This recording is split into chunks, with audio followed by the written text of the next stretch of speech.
안녕하세요, 로시입니다. 이번 시간에는 헤테로지니어스 그래프를 다루어 보겠습니다. 마찬가지로 수업 시간에 있던 공지사항이 있고요. 다루기 전에 헤테로지니어스 그래프가 무엇인지 먼저 알아야 합니다.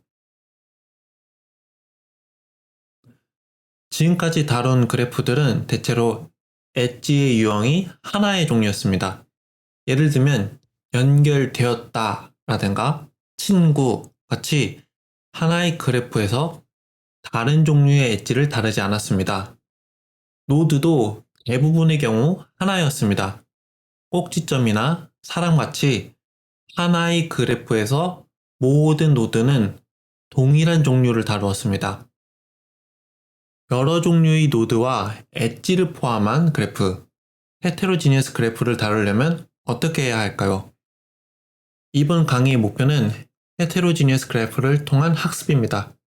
이에 관계형 GCN,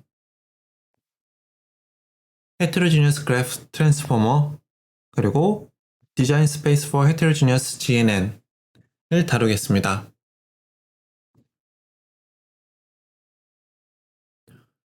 헤테로지니어스 그래프의 예를 들어보겠습니다. 그림에서 빨간 노드로 표현되는 타입 A는 논문을 표시하고 파란 노드로 표현되는 타입 B는 저자를 표시합니다. 이 둘은 그림과 같은 노드 속성을 통해서 그래프로 표현할 수 있습니다. 이번에는 두 종류의 엣지입니다. 하나는 참조를 표현하는 A타입 갈색의 엣지이고 다른 하나는 조화함을 나타내는 B타입의 엣지 초록색으로 표시되어 있습니다.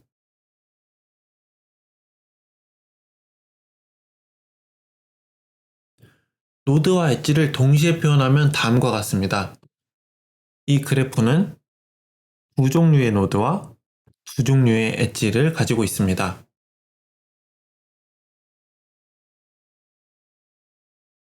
여기서 나오는 관계들을 살펴보겠습니다. 출발 노드, 엣지, 도착 노드의 순서로 표현하여 관계의 경우의 수를 나열할 수 있습니다. 각각 두 종류, 두 종류, 두 종류 이를 곱하면 총 8가지의 경우가 발생합니다. 우리는 엣지를 설명하기 위해 위와 같은 타입, 릴레이션 타입을 사용합니다. 관계 타입이 노드와 엣지 사이의 상호작용을 더 잘 포착하기 때문입니다.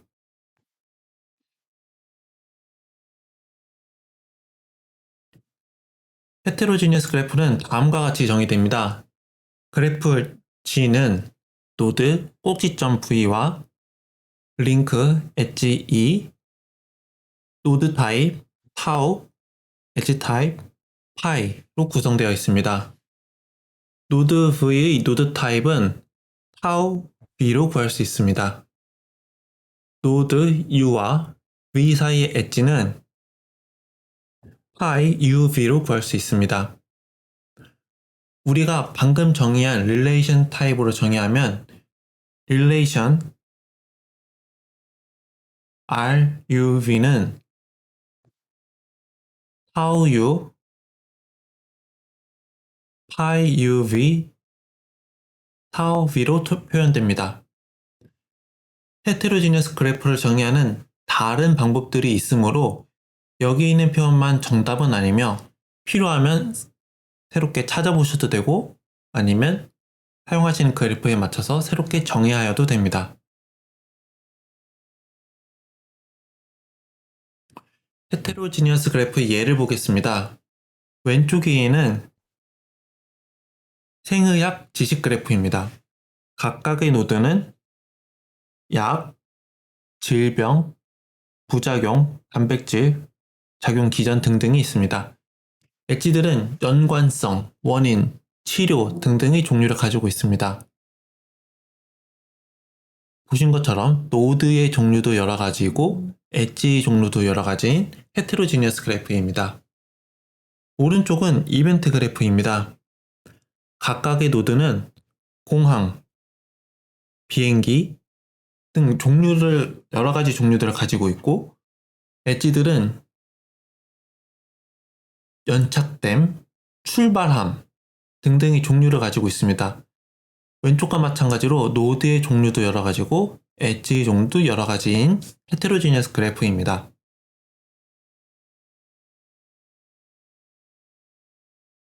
이번에는 조금 더 현실성, 실감나는 그래프 예시를 들겠습니다. 이커머스 그래프, 전자상거래 그래프입니다. 노드의 종류는 유저, 사용자, 아이템, 물건, 쿼리, 문의, 로케이션, 지역 등이 있습니다. 엣지로는 purchase, 구매, visit, 방문, guide, 안내, search, 검색 등이 있습니다. 당연하면서도 짚고 넘어갈 것은 노드의 종류가 다르다면 이의 속성을 표현하는 것도 다를 수 있다는 것입니다. 아래의 그림을 보면 노드들과 엣지들의 상호관계를 볼 수 있습니다. 예를 들어 가운데 헤드폰을 끼고 있는 유저는 신발을 찾았고 나이키 신발로 가이드 되었습니다. 그리고 이 신발을 방문 클릭했습니다. 지금과 같이 여러 가지 상황을 그래프로 표현할 수 있고, 우리는 그래프를 거꾸로 일관해서 사항을 떠올릴 수 있습니다.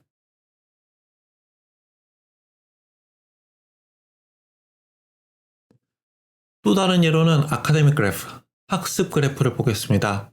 노드의 종류는 author, 저자, paper, 논문, venue, 발행지, field, 분야 등이 있습니다. 엣지의 종류는 publish, 출판함, cite, 인용함 등이 있습니다. 마이크로소프트 아카데믹 그래프가 이와 같이 구성된 좋은 예입니다.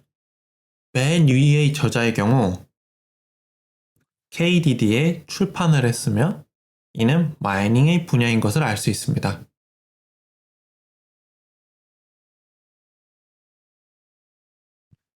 개인적으로 여러 번 고민했던 주제 중 하나입니다. 타입을 써야 할까요? 아니면 피처 속성을 써야 할까요? 노드 타입이나 엣지 타입으로 분류한 것들은 각각의 속성으로도 표현할 수 있습니다. 예를 들면 각각의 타입에 대하여 원하는 인디케이터, 지시자를 만들어서 속성에 포함시키면 됩니다. 01이면 저자, 10이면 저자, 01이면 논문 같이 속성으로 타입을 표시하는 것입니다. 동일한 방법으로 엣지 타입들도 속성으로 표시할 수 있습니다. 이러한 방법을 통해서 헤테로지니어스한 그래프를 이전에 사용했던 스탠다드 그래프로 변환시킬 수 있습니다. 그렇다면 언제 헤테로지니어스 그래프를 사용해야 되는 걸까요? 첫 번째 경우로는 다른 종류의 노드나 엣지가 다른 형태의 속성을 가지고 있을 때입니다. 예를 들어 저자의 경우 4개의 차원을, 논문의 경우 5개의 차원을 가진 경우입니다. 각각의 노드는 서로 다른 속성을 가지고 있으므로 헤테로지니어스 그래프를 사용하는 것이 더 좋습니다. 두 번째의 경우는 다른 관계 종류, 릴레이션 타입이 서로 다른 상호관계를 나타낼 때입니다. 예를 들어 영어, 번역, 프랑스어와 영어, 번역, 중국어는 서로 다른 모델을 필요로 합니다. 이런 경우에는 헤테로지니어스 그래프를 사용하는 것이 더 좋습니다.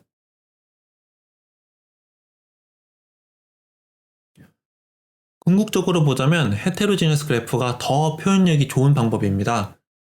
각기 다른 구성 요소 간의 상호작용을 포착할 수 있기 때문입니다. 물론 여기에는 단점 또한 있습니다. 계산이나 저장하는 데 있어서 비용이 더 많이 들고 활용할 때도 더 복잡합니다.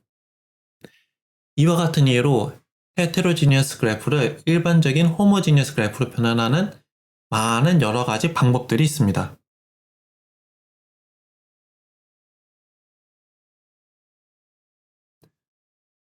relational 관계형 GCN, RGCN에 대해 알아보겠습니다. 먼저 GCN을 복습하겠습니다. 노드 V의 L 레이어의 인베딩은 노드 V의 이웃들의 이전 레이어의 인베딩 값을 평균 내고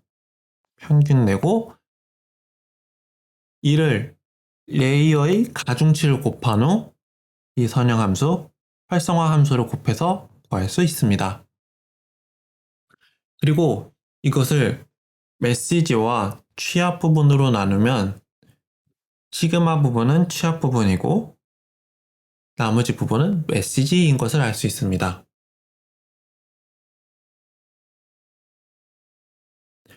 이번에는 GCN을 확장하여 헤테로지니어스 그래프를 다룰 수 있도록 해봅시다.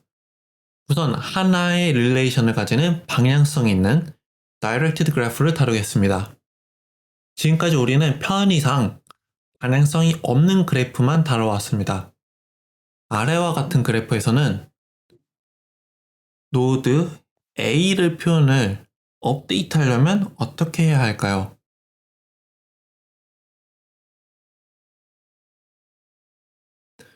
방향성이 있는 그래프이기 때문에 메시지는 그 방향성을 따라서만 이동해야 합니다. 이 규칙을 가지고 그린 계산 그래프는 오른쪽과 같습니다.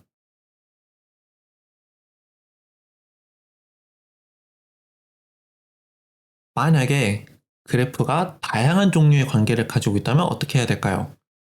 이 그림에서는 R1부터 2, 3까지 총 3종류의 관계가 표현되어 있습니다.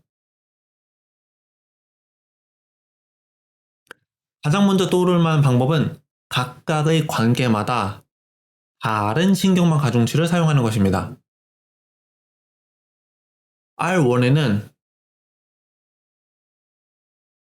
WR1을 사용하듯이 관계의 수만큼 가중치의 개수가 늘어납니다. 각각 다른 가중치를 사용하면 각 관계의 종류에 맞는 가중치가 학습될 것입니다. 이를 통해 좋은 결과가 나올 것이라고 우리는 기대할 수 있습니다.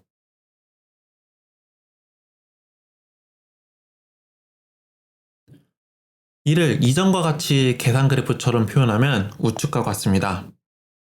각각의 관계는 각각의 신경망을 사용하여 계산하고 이를 취합하여 좋은 결과가 나오기를 우리는 기대하는 것입니다.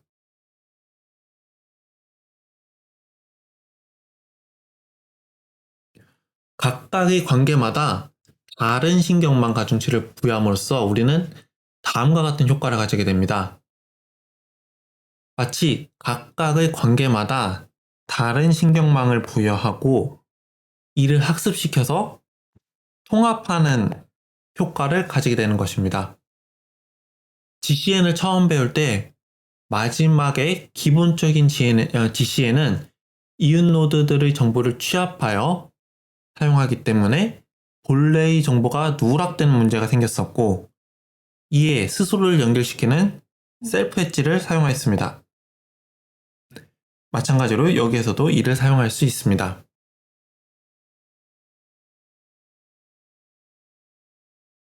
이제 릴레이셔널 관계형 GCN, RGCN을 정해 보겠습니다. 익숙하지 않은 기호, 표현이 있어서 먼저 살펴보겠습니다. 우선 대문자 R은 모든 관계의 집합을 의미하고 소문자 R은 하나하나의 관계를 말합니다. NVCR은 노드 V에 대하여 관계 R로 연결된 이웃들을 말합니다. CVR은 오른쪽에도 적혀 있듯이 노드 V에 대하여 관계 R로 연결된 이웃들의 개수입니다. 기억하기 쉽게 C를 카운트라고 생각하고 노드 V와 R을 연결된 것들을 센다라고 보면 될 것 같습니다. 이제 읽어보겠습니다. 노드 V의 L 플러스 1의 레이어 인베딩은 편의상 L 플러스 1을 새로운 L을 2번으로 부르겠습니다.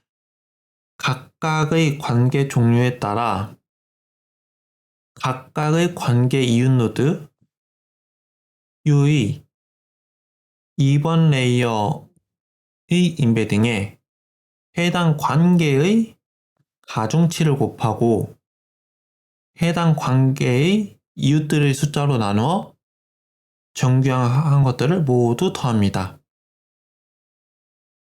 그리고 노드 V의 2번 레이어 인베딩에 2번 레이어의 셀프 엣지용 가중치를 곱한 값을 더합니다. 그리고 이 값을 비선형 함수, 활성화 함수에 적용하여 우리는 새로운 인베딩을 얻을 수 있습니다. 조금 복잡해 보이지만 하나하나 보면 이해하면서 읽을 수 있습니다. 그렇다면 이것을 메시지와 취합의 구성으로 적는다면 어떻게 할 수 있을까요? 우선 메시지 부분입니다. 주어진 관계의 각각의 이웃에 대하여 노드 U의 관계 R에 대한 2번 레이어의 메시지는 노드 U의 2번 레이어 인베딩에 해당 관계의 가중치를 곱하고 해당 관계의 이웃들의 수로 나누어서 정규한 값이라고 할 수 있습니다. 셀프 루프의 경우에는 노드 V의 2번 레이어 값에 2번 레이어의 셀프 엣지용 가중치를 곱한 값이라고 할 수 있습니다. 이번에는 취합 과정입니다. 이웃들과 셀프 루프를 이용하여 메시지를 모으고 비선형 함수를 적용합니다. 이전에 한 것과 크게 차이가 없습니다. RGCN의 확장성에 대해 알아보겠습니다. 각각의 관계, 릴레이션마다 L개의 레이어의 개수만큼 가중치 매트리스가 존재합니다. 각각의 가중치 매트리스 크기는 새로운 은식 크기 곱하기 기존의 은식 크기입니다. 크기만큼 파라미터들이 생성된다고 본다면 관계의 수가 늘어남에 따라 파라미터의 개수들이 급격하게 늘어납니다. 따라서 우리는 과적합이 일어날 수 있다고 예측할 수 있습니다. WRT는 with respect to의 약자로 뭐뭐에 대해라는 뜻입니다. 관계별 가중치를 제한하는 두 가지 방법이 있습니다. 한 가지는 블록 대각선 행렬, 블록 다이고널 매트릭스를 사용하는 것이고 다른 한 가지는 기초, 사전 학습을 사용하는 것입니다.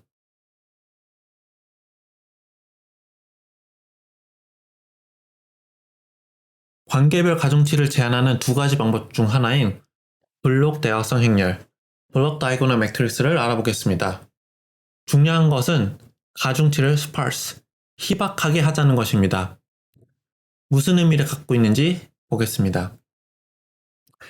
가중치 매트리스로 대각선 행렬을 사용하자는 것입니다. 생각해보면 비어있는 공간이 많으므로 동일한 크기를 가지지만 실제로 학습되는 파라미터의 수는 확실하게 줄어듭니다. 하지만 단점으로는 같은 대각선 그룹으로 묶이는 주변, 차원 또는 그 신경들과만 가중치를 통한 상호작용이 가능하다는 것입니다. 만약에 비계의 낮은 차원의 매트리스를 활용하게 된다면 총 파라미터의 개수는 dl 플러스 1 곱하기 dl에서 이를 b로 나눈 것만큼 줄어들게 됩니다.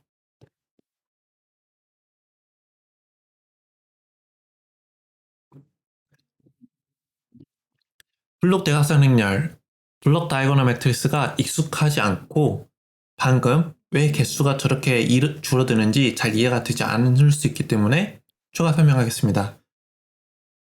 여기서 B는 사용되는 블럭의 개수입니다.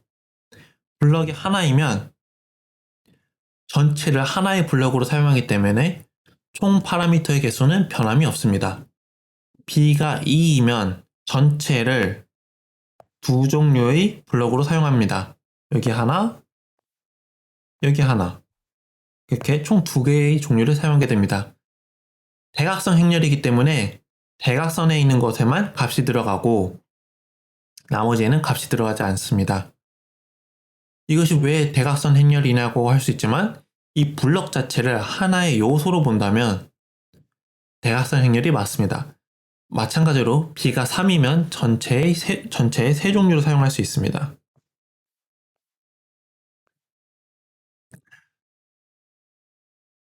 다음과 같이 대각선에 위치했어야 합니다. 규칙성이 느껴졌으면 좋겠습니다. B의 개수가 커져도 우리는 그에 해당하는 모습을 그림을 그리면서 상상할 수 있습니다. 그렇다면 파라미터의 개수들을 측정해 보겠습니다. B가 1이면 변화가 없지만 슬라이드에서 본 것처럼 파라미터의 개수를 측정할 수는 있습니다.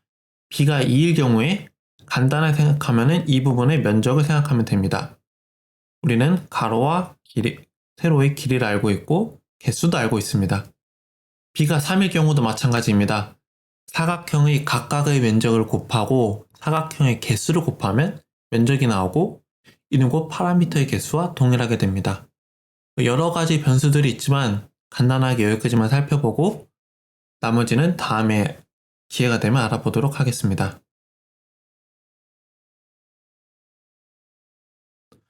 이어서 기초학습입니다.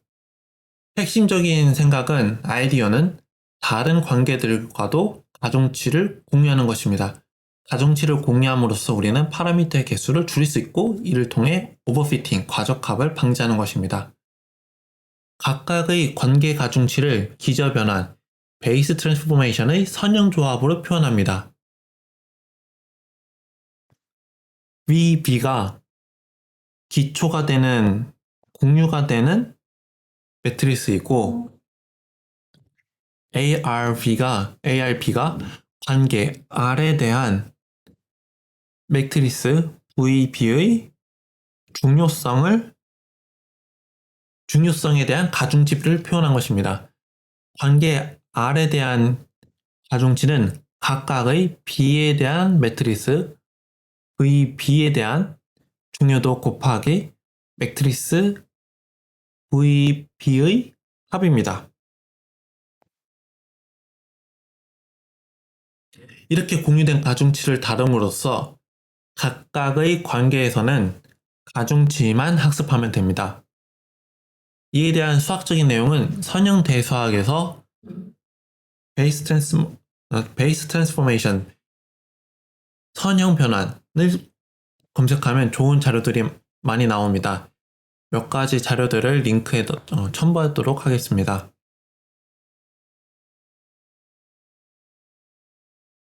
객체 노드 분류 작업의 예시를 보겠습니다. RGCN을 이용해서 K개의 분류 중에 해당 노드가 어떠한 분류에 속하는지 예측하는 것은 기존의 GCN과 크게 다르지 않습니다. 프리딕션 해즈를 이용해서 K차원의 결과를 생성합니다. 각각의 차원들은 각각의 분류에 속할 가능성을 표현합니다. 물론 GCN과 다르게 RGCN은 밑에 그림처럼 다양한 관계들과 노드 종류들을 사용하여 이전에 설명한 방법으로 예측했다는 부분에서의 차이점을 보입니다.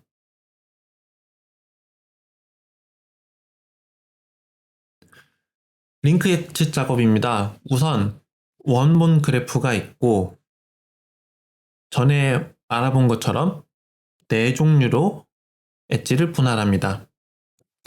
이 분할 작업은 엣지의 종류와 전혀 상관없이 일어납니다.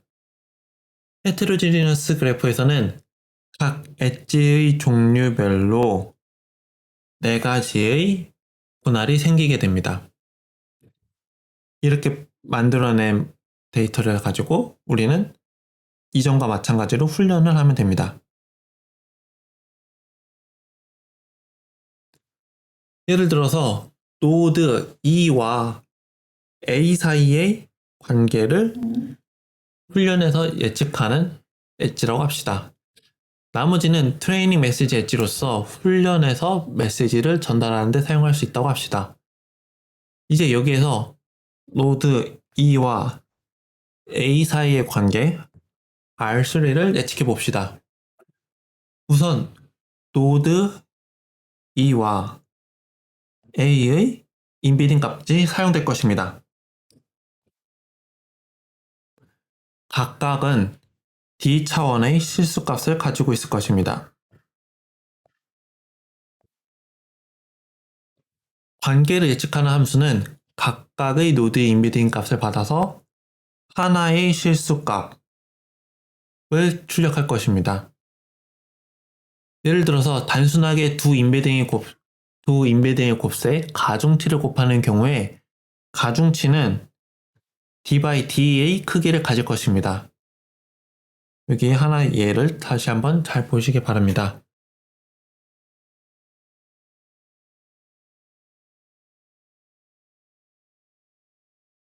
훈련 과정입니다.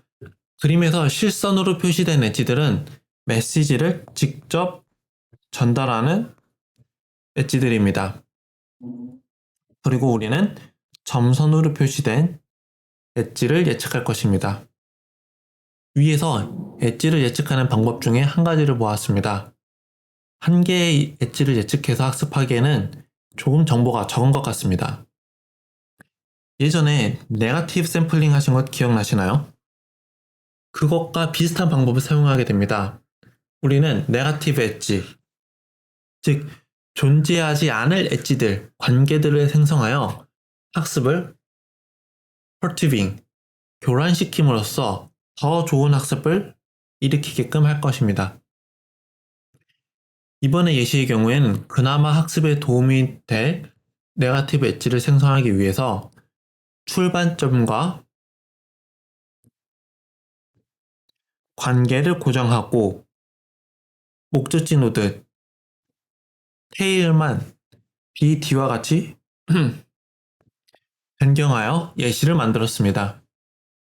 훈련 과정에서 생성되는 네거티브 엣지들은 훈련 메시지 엣지나 훈련 감독 메시지에 속하면 안 됩니다.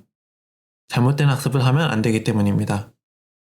그리고 앞서 훈련 감독 엣지, 트레이닝 슈퍼비전 엣지스의 값을 매긴 것처럼 네거티브 엣지들에도 값을 매깁니다.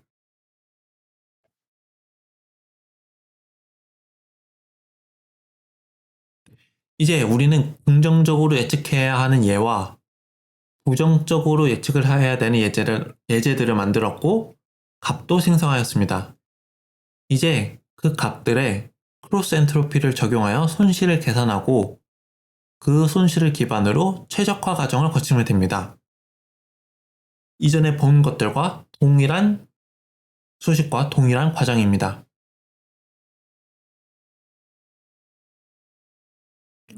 훈련이 끝난 다음에 평가를 할 차례입니다. 검증과 테스트 과정은 동일하므로 따로 다루지 않겠습니다. 엣지를 스플릿, 분리할 때 사용한 정의를 벗어나지 않고 그대로 사용합니다. 이전 과정에서 사용한 엣지는 메시지를 전달하는 데 사용하지만 해당 과정에서는 검증에 사용하는 엣지는 예측의 대상으로만 사용합니다. 그림에서 실선은 메시지를 전달하고 점선은 예측을 합니다. 화려한 슬라이드의 색상에 눈속임 당할 필요가 없습니다. 이건 이미 다 링크 프리딕션, 링크 예측 부분에서 다루어서 이미 다 아는 내용입니다. 이해를 위해서 또는 빨리빨리 알아보라고 같은 것들의 색깔을 매겨놓아서 복잡해 보일 뿐이지 안의 내용은 매우 간단합니다.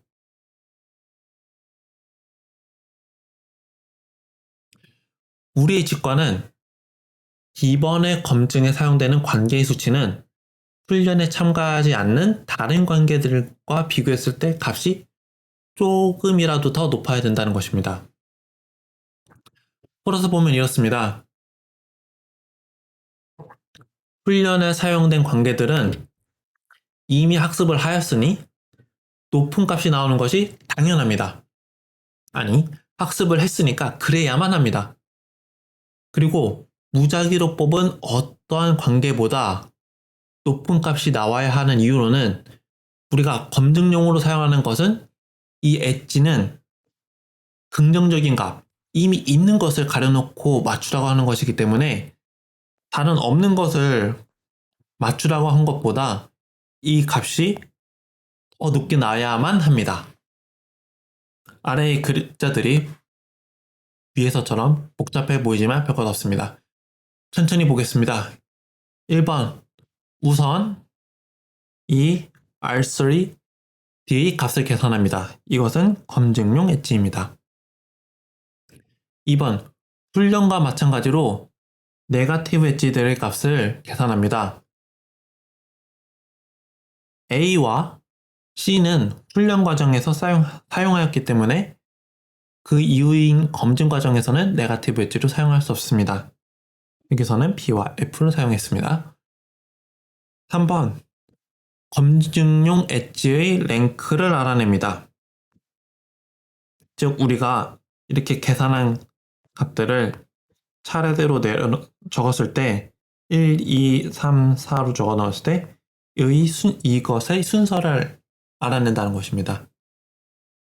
4번 지표를 계산합니다. 4번에 두 개의 지표가 있습니다. 각각의 지표는 3번을 통해 나온 랭크를 수치화하는 방법입니다. 간단히 설명하면 랭크 RK가 값이 높으면 그 값이 최고 1이고 나쁘면 점점 값이 커지게 됩니다. 이를 분수처럼 만들어서 랭크가 높으면 1에 가까워지고 랭크가 낮으면 0에 가깝게 할 수 있습니다. 또는 최소 2등 할 때는 몇 개, 3등 안에는 몇 개라는 기준값을 가지고 평가를 내릴 수도 있습니다.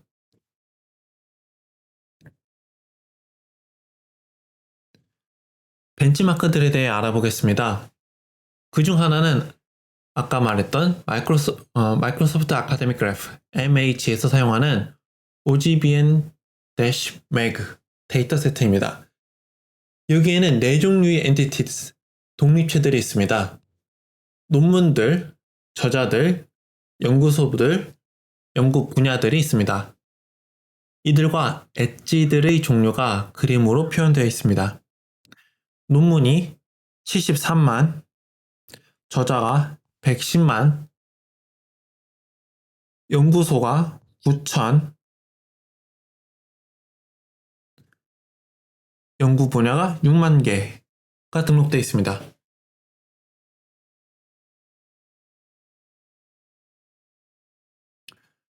네 종류의 방향성이 있는 관계가 있습니다. 저자들은 연구소에 소속되어 있습니다. 저자들은 논문을 씁니다. 논문은 논문을 참조합니다. 논문은 연구 분야를 다루고 있습니다.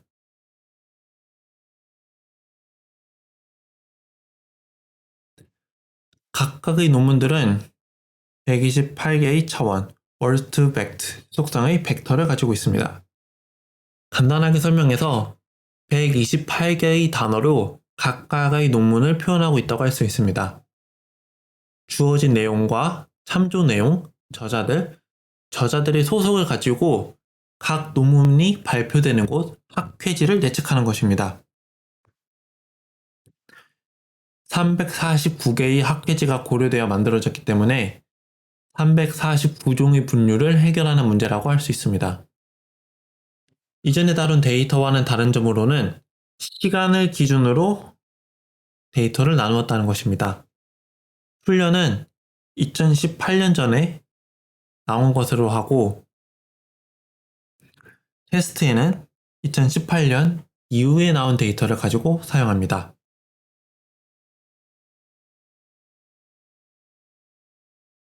벤치마크 결과입니다. 테스트에서 현 시점으로 가장 뛰어난 정확도가 57% 정도 나왔고, 이번에 배운 RGC에는 47% 정도의 정확도를 보여주었습니다. 심지어 가장 뛰어난 모델보다 더 많은 파라미터를 사용했음에도 불구하고 말입니다. SOAT는 State of Art의 줄임말로 예술적인 경지를 뜻하지만 그냥 일반적으로 뛰어난 성능을 일컫는 말이라고 생각하면 됩니다. 최고의 성능을 보인 SEHGN에는 다음에 다룰 컴플렉스 EX와 17강에서 다룰 심플리파이드 GCN을 결합한 모델입니다.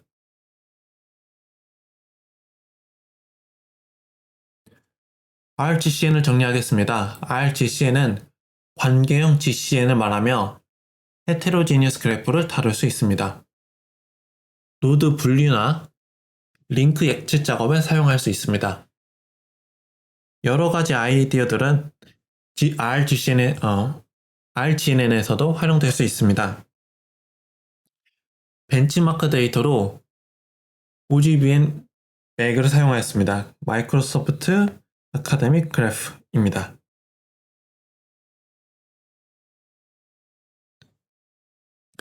이어서 헤테로지니어스 그래프 트랜스포머를 배워보겠습니다. 우선 GAT를 복습하겠습니다. 새로운 인베딩을 생성할 때 단순하게 가중치만을 곱하는 것을 넘어서 관심 가중치, attention weight를 곱하여 추가적인 성능 향상을 노린 방법이었습니다. 모든 노드들이 일률적으로 동일하게 중요한 것이 아니고 어떤 것들은 더 또는 덜 중요하다는 생각을 가지고 이를 표현한 것입니다. 인지적 주의에서 영감을 받았으며 중요한 부분에 더 주의를 주고 그렇지 않은 것들은 잊혀지는 효과가 나타나게 됩니다. GAT를 어떻게 헤테로지니어스 그래프에 적용할 수 있을까요? 우선 GAT는 다양한 노드 및 다양한 엣지 유형을 나타낼 수 없다라는 문제가 있습니다. 그렇다고 각 관계 종류마다 신경만 세트를 생성하는 것은 주의 어텐션을 사용하기에는 비용이 너무 많이 듭니다. RGC를 공부하면서 우리는 이에 대한 문제점을 확인했습니다. 오버피팅과 파라미터의 개수에 대해서 다시 한번 떠올리면 됩니다. 헤테로지니어스 그래프 트랜스포머 HGT는 트랜스포머에서 제한된 Scaled Product Attention 크기를 키운 내적 주의를 사용합니다. 오른쪽 그림과 수식이 우리가 무엇을 하려고 하는지 그것이 무엇인지에 대해서 표현하고 있습니다. 어텐션을 계산할 때 쿼리와 키를 곱하고 크기를 키우고 이에 소프트맥스를 적용한 다음에 밸류와 곱을 합니다. 쿼리는 Q, 키는 K, 밸류는 V로 각각 표시됩니다. V의 경우에 특히 이는 모두 배치 사이즈와 디멘션의 모양을 하고 있습니다. 쿼리, 키, 밸류는 각각 입력값에 해당하는 선형함수를 적용하여 구할 수 있습니다. 이 각각이 무엇을 의미하는지는 앞으로 차근차근 설명하겠습니다. 호모지니어스 그래프에서 GAT가 어떻게 적용되었는지 확인하고 넘어가겠습니다. 밑에서 S는 출발점, 스타트, T는 독자점, 타겟이라고 보면 어렵지 않게 읽을 수 있습니다. 아래의 그림을 보면 모두 목적지가 H1인 것을 알 수 있습니다. 이웃들로부터 각각의 주의, 어텐션을 활용하여 메시지를 전달받습니다. 여기에는 2개 또는 3개의 주의가 사용된 것을 선의 개수로 알 수 있습니다. 이를 통해 우리는 H1의 새로운 임베딩을 생성하였습니다. 우리는 메시지에 출발점과 도착점에 특화된 주의 가중치를 적용했습니다. 이를 어떻게 관계에 적용할 수 있을까요? 우선 heterogeneous attention을 노드와 엣지의 종류에 의존하는 주의 방식으로 해체합니다. 예를 들은 그래프의 경우에는 3개의 노드 가중치 매트리스와 2개의 엣지 가중치 매트리스로 분류합니다.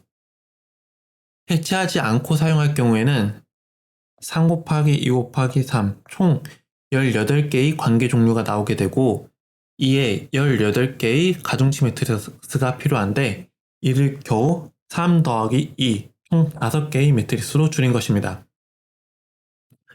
아래의 그림을 보며 설명하겠습니다. 우선 맨 아래의 관계를 보겠습니다.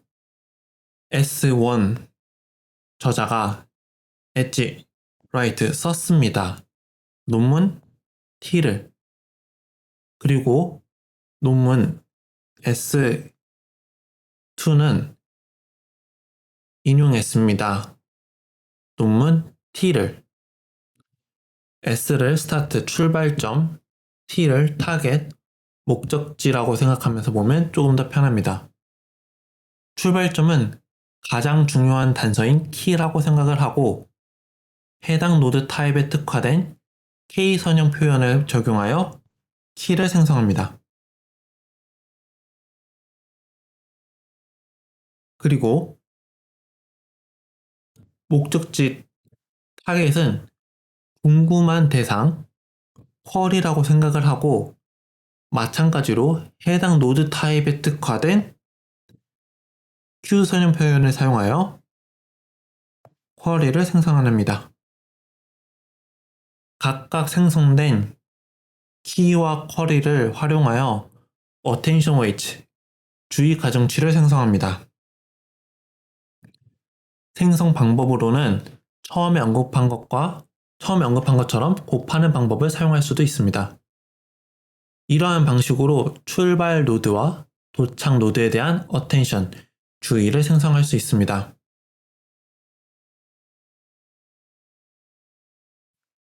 heterogeneous mutual attention, 공통적인 attention, 주의에 대해 알아보겠습니다. 우선 기호나 부분적으로 익숙하지 않은 부분부터 보겠습니다. I는 I번째 순서를 표현합니다. 함수 타우는 노드를 입력받고 그 종류를 출력합니다. 함수 파이는 엣지를 입력받고 그 종류를 출력합니다. 이제 읽어보겠습니다. I번째 attention head, att head, set는 I번째 노드 S의 타입을 종류에 특화된 키 선형함수에 이전 임베딩 값을 적용하여 KIS, 키벡터를 생성합니다. 마찬가지로 I번째 노드 T의 타입 종류에 특화된 쿼리 선형함수에 이전 임베딩 값을 적용하여 쿼리 벡터 QIT를 구하고 이 둘을 잇는 엣지에 특화된 주의 가중치를 곱하여 이를 구할 수 있습니다. 이 방법을 사용하여 모델은 동일한 노드임에도 불구하고 다른 역할인 출발점 S와 도착점 T 그리고 각각의 다른 연결에 대하여 다른 의미를 배울 수 있게 됩니다. HZT의 전체 모습을 보면 지금 우리가 구한 것은 전체 중에 attention, 주의 부분에 해당합니다. 다른 모델과 마찬가지로 HGT도 마찬가지로 메시지 계산에서 노드 및 엣지 종류로 가중치를 분해합니다. 이 표시는 기하학에서는 평행을 의지하지만 set theory, 집합 이론에서는 concatenate, 연결하는 것을 의미합니다. 모든 메시지 머리들, 메시지 헤드를 연결하여 각각의 노드쌍에 대한 메시지, HGT를 구합니다. 이와 같이 메시지를 생성할 때 노드 종류에 따른 메시지 함수와 엣지 종류별 가중치를 사용하여 각기 다른 상황에 따라 알맞은 값을 생성하게 되고 알맞은 학습이 가능해집니다. HGT와 RGCN의 성능을 비교해 보겠습니다. HGT가 훨씬 적은 수의 파라미터를 사용하면서도 더 좋은 성능을 보이는 것을 알 수 있습니다. 물론 계산이 더 복잡하여 계산 비용이 더 비싸기는 합니다. 이는 노드와 엣지 유형별 가중치 분해 덕분에 가능해졌습니다.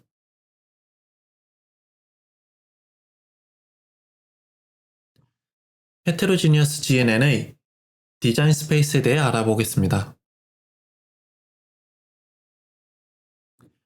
이제 익숙한 GNN의 일반적인 구조입니다. 이를 어떻게 해야 헤테로지니어스 그래프에서 활용할 수 있을까요? 기존의 메시지 생성에서는 각 노드별로 일괄적으로 동일한 메시지 생성 함수를 사용하여 메시지를 생성하고 이를 활용하였습니다. 하지만 헤테로지니어스 그래프에서는 다루어야 할 것이 더욱 많습니다.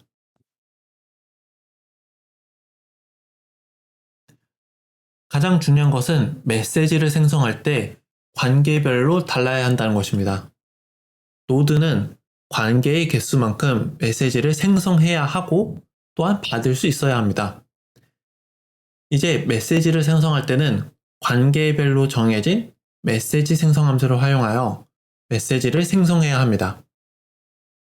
간단한 예를 들자면 해당 관계에 특화된 가중치를 이전 임베딩에 곱함으로써 해당 관계에 대한 메시지를 생성하는 것입니다.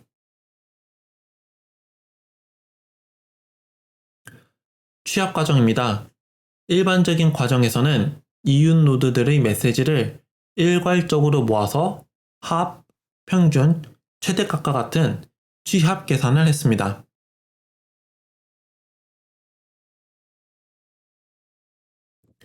헤테로지니어스에서는 조금 달라야 됩니다. 각각의 노드는 다양한 종류의 메시지를 받을 수 있습니다. 그리고 복수의 이웃이 각각의 메시지 종류에 속할 수 있습니다. 따라서 취합 과정을 두 단계로 나눠야 합니다. 우선 각 관계별로 이웃들에게서 온 메시지를 취합합니다. 그리고 각 관계에 대하여 모든 관계에 대해서 다시 메시지를 취합합니다. 즉, 각각의 메시지 종류에 대하여 엣지 종류에 따라 메시지를 취합합니다. 그리고 모든 엣지 종류에 대하여 취합을 합니다. 그리고 이 각각의 취합마다 여러 가지 방식을 구사할 수 있습니다.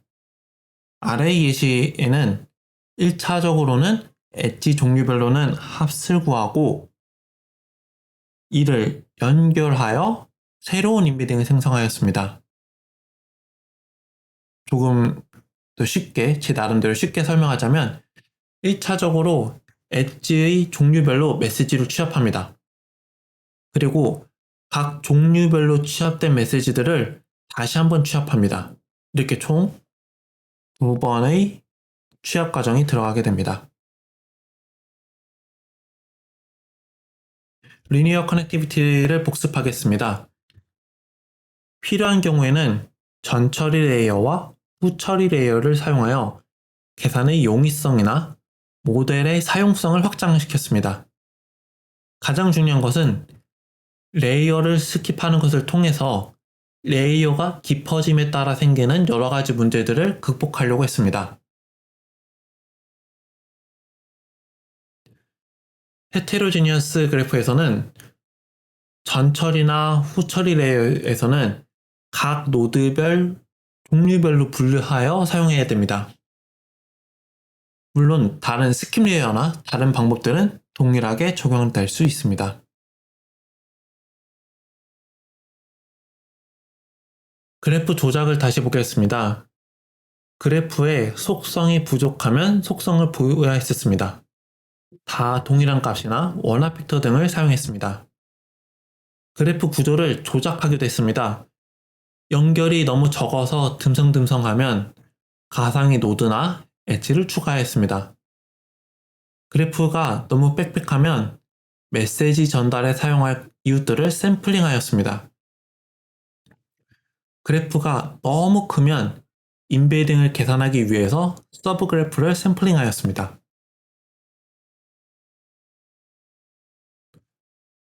헤테로지니어스 그래프에서도 유사한 작업을 할 수 있습니다. 우선 속성을 조작하는 것으로는 두 가지의 일반적인 방법이 있습니다. 하나는 각각의 관계 종류별 노드 도스 같은 그래프의 통계를 사용하는 것이고, 다른 하나는 관계의 종류들을 신경 쓰지 않고 전체의 그래프에 대해서 통계적 수치를 계산하여 이를 활용하는 것입니다. 구조적 변형에 대해서도 알아보겠습니다. 이웃이나 하위 구조를 샘플링하는 것은 동일하게 적용 가능합니다. 마찬가지로 두 가지 방법을 보자면, 첫 번째 방법은 각각의 관계별로 샘플링을 하는 것이고, 다른 방법은 관계를 상관하지 않고 전체를 기준으로 샘플링하는 것입니다. 일반적인 경우의 프리딕션 해스입니다. 노드 수준의 예측에서는 최종 인베딩 값의 가중치를 계산하여 예측을 했습니다. 엣지 수준에서는 엣지를 정의하는 두 노드의 최종 인베딩을 사용하여 예측했습니다. 가장 간단한 방법으로는 두 인베딩을 연결하고 선형 변환을 적용하는 것이었습니다. 그래프 수준에서는 모든 노드들의 인베딩을 활용하여 예측했습니다. 헤테로지니어스 그래프에서도 유사합니다. 다만 노드 수준을 다룰 때는 각 노드 타입별로 정의된 다른 함수, 다른 가중치를 적용하게 됩니다. 마찬가지로 엣지 수준을 다룰 때는 관계별로 분류된 함수를 적용합니다. 예에서는 해당 관계에 대한 선형 레이어를 활용하여 예측을 합니다. 그래프 수준에서는 모든 노드의 모든 종류 타입별 인베딩을 모두 활용하여 예측을 합니다.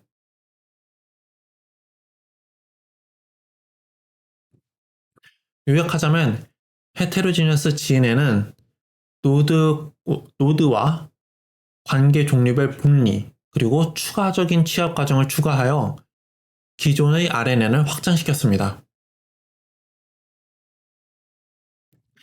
마지막으로 오늘 강의의 요약입니다. 헤테로지니어스 그래프는 다양한 노드 종류와 다양한 엣지 종류를 가지고 있습니다. 시작 노드, 엣지, 끝 노드로 정의되는 관계는 매우 중요한 컨셉입니다. 항상 헤테로지니어스 그래프를 그대로 사용해야 되는 것은 아닙니다. 작은 변환을 통해서 일반적인 그래프, 스탠다드 그래프나 또 혹은 호모지니어스 그래프를 사용해도 됩니다. 헤테로지니어스 그래프를 사용하여 학습하는 방법을 배웠습니다. 중요한 것은 각각 관계별로 분리된 모델을 만드는 것입니다. Relational GCNs, RGCN과 Heterogeneous Graph Transformer, HGT를 다루었습니다. 그리고 Design Space for Heterogeneous GNNs, 즉 Heterogeneous GNN을 다룰 때 기본적인 방향, 방법을 배웠습니다. 오늘도 고생 많으셨습니다. 감사합니다.